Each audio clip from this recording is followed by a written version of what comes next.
दोस्तों आज भारत को एक ऐसे देश ने तेल ऑफर कर दिया है जिसकी लाइन में अभी तक यूनाइटेड स्टेट और कई यूरोपीय देश लगे हुए थे, लेकिन भारत की किस्मत है कि भारत को ये बड़ा ऑफर सौंपा गया है। और जैसा कि आप देख पा रहे होंगे कि भारत पिछले कई दिनों से अपनी तेल जरूरतों को लेकर के कई बड़े देशों से बातचीत कर रहा है। इसमें शामिल है Iraq, Russia, United state, UAE और सऊदी। और इससे भारत को इसलिए करना पड़ रहा है क्योंकि रशिया ने जो भारत को दी जाने वाले कच्चे तेल के डिस्काउंट थे उसको कम कर दिया, और न सिर्फ तेल डिस्काउंट को कम किया है बल्कि भारत को आने वाली ट्रांसपोर्टेशन कॉस्ट को भी इंक्रीज किया जा चुका है। वैसे तो रशिया के ऑफिशियल्स का कहना है कि इस डिस्काउंट को और ज्यादा बढ़ाया जाएगा, लेकिन अभी इसके ऊपर प्रैक्टिकली काम नहीं किया गया है और इसीलिए भारत अपनी तेल जरूरतों को लेकर के अलग अलग देशों से बातचीत करना शुरू कर चुका है। और इसी बीच एक खबर सामने निकल के आई है कि कतर ने भारत के साथ में एक लॉन्ग टर्म एग्रीमेंट को साइन कर लिया है, जिसके बाद अगले 20 सालों तक करीब 1 मिलियन मैट्रिक टन एलएनजी की सप्लाई कतर भारत को करेगा। रिसेंटली मनी कंट्रोल की रिपोर्ट के मुताबिक रशिया यूक्रेन वॉर की वजह से भारतीय गैस कंपनीज ने अलग अलग कंट्रीज के साथ में अपनी गैस सप्लाई को कंटिन्यू करने के लिए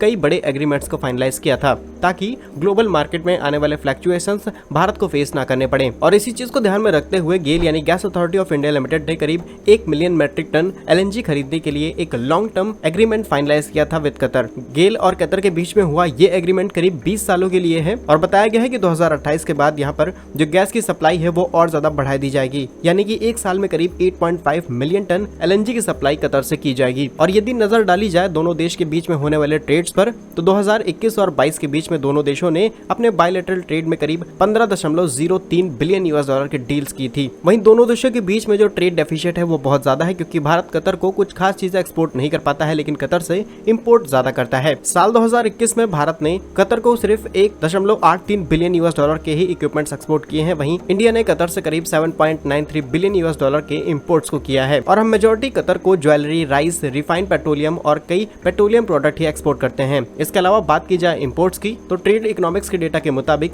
साल 2015 से लेकर के साल 2021 तक हमने कतर से ज्यादा चीजें इंपोर्ट नहीं की है, लेकिन 2022 में हमने कतर से करीब 17 बिलियन यूएस डॉलर के इंपोर्ट्स किए हैं, जिसमें सबसे ज्यादा इंपोर्ट्स किए गए हैं minerals, fuels, oil, organic chemicals, fertilisers, plastic, aluminium, salt, sulphur, earth, iron, steel, rubber and multiple stones. वहीं भारतीय company gas authority of India limited और कतर के बीच हुई डील काफी ज्यादा इंपॉर्टेंट इसलिए भी है क्योंकि कतर के पास मौजूदा वक्त में करीब नेचुरल गैस के reserve approximately 896 trillion cubic feet के आसपास हैं। कतर के पास करीब 33 प्लेटफॉर्म है। इसके अलावा 300 से भी ज्यादा ऐसे वेल्स हैं जहां से ये गैस निकाली जाती है और 20 बड़े पाइपलाइन इंफ्रास्ट्रक्चर हैं जिससे इस गैस का डिस्ट्रीब्यूशन, एक्सपोर्ट एंड कंप्रेशन का काम किया जाता है। फिलहाल इस डील से भारत को एक सिक्योरिटी मिल चुकी है कि अगले 20 सालों तक हमें 1 मिलियन एलएनजी सप्लाई के लिए किसी और देश के दरवाजे नहीं खटखटाने पड़ेंगे। भारत और कतर की इस डील के बारे में आप क्या कहते हैं कमेंट बॉक्स में जरूर बताइएगा। भारत के ऐसे ही यूजफुल एंड इन्फॉर्मेटिव वीडियोस पाने के लिए हमारे यूट्यूब चैनल को सब्सक्राइब जरूर कर लीजिए। मिलेंगे हम आपको एक नई और इंटरेस्टिंग वीडियो में, तब तक के लिए वंदे मातरम। भारत माता की जय।